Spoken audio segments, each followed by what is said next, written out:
اعوذ باللہ من الشیطان الرجیم بسم اللہ الرحمن الرحیم وما ارسلناک الا رحمتا للعالمین صدق اللہ العظیم۔ سامعین و ناظرین السلام علیکم ورحمۃ اللہ وبرکاتہ۔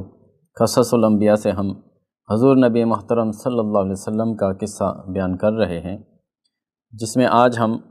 وحی کے بارے میں بتائیں گے کہ جب حضور نبی علیہ الصلاۃ والسلام تنہائی کے عالم میں غار حرا میں تشریف فرما رہتے تھے، اور اس وقت حضور نبی علیہ الصلاۃ والسلام کو جو خواب نظر آتے تھے وہ اگلے روز اسی طرح واضح ہو جاتے جس طرح روز روشن ہوتا ہے کہ جو آپ دیکھتے خواب میں وہی اگلے روز ہو جاتا، اور اس طرح آپ کے اندر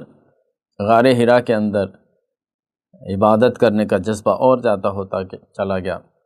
حتیٰ کہ پھر آپ پر وحی کا نزول ہوا، اور آپ پر جو پہلی وحی نازل ہوئی تھی جو جبریل امین لے کر آئے وہ ان کی آیات اقرأ بسم ربک الذی خلق۔ اللہ تعالیٰ نے آپ کو نبوت کا ایک جو منصب ہے وہ عطا فرمایا، اور پھر اس کے تحت آپ نے لوگوں کو تبلیغ کرنا شروع کی، اپنے خاندان والوں سے سب سے پہلے اس دین کا درس جو ہے شروع کیا، دعوت دی، تو لوگوں نے مخالفت کی کیونکہ زمانہ فترت چل رہا تھا، عیسیٰ علیہ السلام کو گئے ہوئے تقریباً 600 سال ہو چکے تھے، تو لوگ جو ہے بتوں کی عبادت کرتے تھے، اور وہ ایک دم بتوں کی عبادت چھوڑ کے خدا وحدہ لا شریک کی عبادت کی طرف قائل ہونا ان کے لیے مشکل تھا، اس لیے بہت زیادہ مخالفت کی، بہت زیادہ تکالیف دینا شروع کر دیں، لیکن آپ نے اللہ کے حکم سے دعوت و تبلیغ کا کام جاری رکھا، اور سب سے پہلے حضرت ابوبکر صدیق رضی اللہ تعالیٰ عنہ آزاد لوگوں میں سے آپ پر ایمان لے کر آئے، اور آپ کی زوجہ محترمہ حضرت ختیجۃ الکبریٰ ایمان لے کر آئیں عورتوں میں سے، اور حضرت علی شیر خدا رضی اللہ تعالیٰ عنہ ایمان لے کر آئے بچوں میں سے، اور زید بن حارثہ ایمان لے کر آئے غلاموں میں سے۔ یہ ترتیب اس لیے بیان کی گئی تاکہ معلوم ہو کہ آزاد مردوں میں سب سے پہلے جو ایمان لے کر آنے والے ہیں وہ حضرت ابوبکر صدیق رضی اللہ تعالیٰ عنہ ہیں، اور جب یہ صحابہ کرام آہستہ آہستہ ایمان لانا شروع ہوئے تو مشرکین مکہ کی ظلم و زیادتی بڑھتی چلی گئی، حتیٰ کہ نبی علیہ الصلاۃ والسلام کا بائیکاٹ کرنے کے لیے انہوں نے ان کو ایک وادی میں ایک پہاڑ کی چوٹی پہ محصور کر کے رکھ دیا، جس کو شیب ابی طالب کہتے ہیں، اور تقریباً 3 سال تک یہ بائیکاٹ رہا۔ اس کی بھی ایک پوری ڈیٹیل تفصیل جو ہے تاریخ کی کتابوں میں ہمیں ملتی ہے۔ پھر نبی علیہ الصلاۃ والسلام نے تبلیغ کا کام جاری رکھا، حتیٰ کہ ایک سال آیا جس کو عام الحزن کہتے ہیں، جس میں حضرت ابو طالب کا بھی انتقال ہو گیا، حضرت ختیجۃ الکبریٰ بھی وصال فرما گئیں، اور اسی دوران حضور نبی علیہ الصلاۃ والسلام طائف تشریف لے گئے، جہاں آپ کو بڑی ہی زیادہ طعن و تشنیع کے تیر برداشت کرنے پڑے۔ اتنی تکلیف کے بعد آپ جس تکلیف میں آئے اس سال کو عام الحزن کہا جاتا ہے،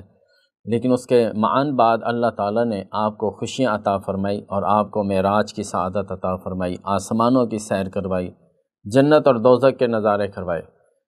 اور وہاں سے واپسی پر مسلمانوں کے لیے ایک تحفہ بھی دیا جس کو نماز کہتے ہیں، صلاۃ کہتے ہیں، اور نبی علیہ السلام نے فرمایا کہ الصلاۃ معراج المومنین، یہ معراج کا وہ تحفہ ہے کہ جو اس تحفے کو ایکسیپٹ کرے گا، اس کو ادا کرے گا، اس نماز کو قائم کرے گا، اس کو بھی معراج عطا ہو جائے گی، اللہ کا قرب عطا ہو جائے گا۔ یہ سعادت مندیاں ایمان والوں کے حصے میں ہی آتی رہتی ہیں۔ تو سامعین ذی احتشام، اس طرح حضور نبی علیہ الصلاۃ والسلام کا دعوت و ارشاد کا معاملہ چلتا رہا، حتیٰ کہ جو شہر مدینہ ہے وہاں پر بھی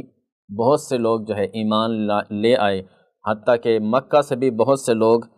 شفٹ ہو کر ہجرت کر کے مدینہ تشریف لے گئے تھے، اور اس طرح حضور نبی علیہ الصلاۃ والسلام نے بھی مدینہ منورہ جانے کا ارادہ فرمایا، اللہ کے حکم سے ہجرت مدینہ کی، اور جب اللہ کا حکم آ گیا تو حضرت ابوبکر صدیق رضی اللہ تعالیٰ عنہ کی معیت میں آپ جو ہے مدینہ کی طرف تشریف لے گئے، اور مدینہ بستی میں جب آپ پہنچنے لگے تو وہاں کے لوگوں نے آپ کا استقبال کیا، ویلکم کیا، اور اس انداز میں اشعار جو ہے وہ گنگناتے رہے کہ طلع البدر علینا من ثنیۃ الوداع وجب الشکر علینا ما دعا للہ داعی۔ تو اللہ تعالیٰ کی نعمت ملنے پر یقیناً بندہ مومن کو شکر کرنا چاہیے، اور سب سے بڑی نعمتوں میں نعمت جو ہے وہ حضور نبی علیہ الصلوۃ والسلام جیسی ہستی ہمیں عطا کی گئی، یہ ہم پر اللہ تعالیٰ کا احسان بھی ہے، اور اللہ تعالیٰ نے ہمیں بہت بڑی نعمت عطا فرمائی ہے۔ حضور نبی علیہ الصلوۃ والسلام کی سیرت و کردار کو اپنا کر ہمیں اللہ تعالیٰ دنیا اور آخرت کی برکتیں اور بھلائیاں عطا فرمائے، اور ہمیں دنیا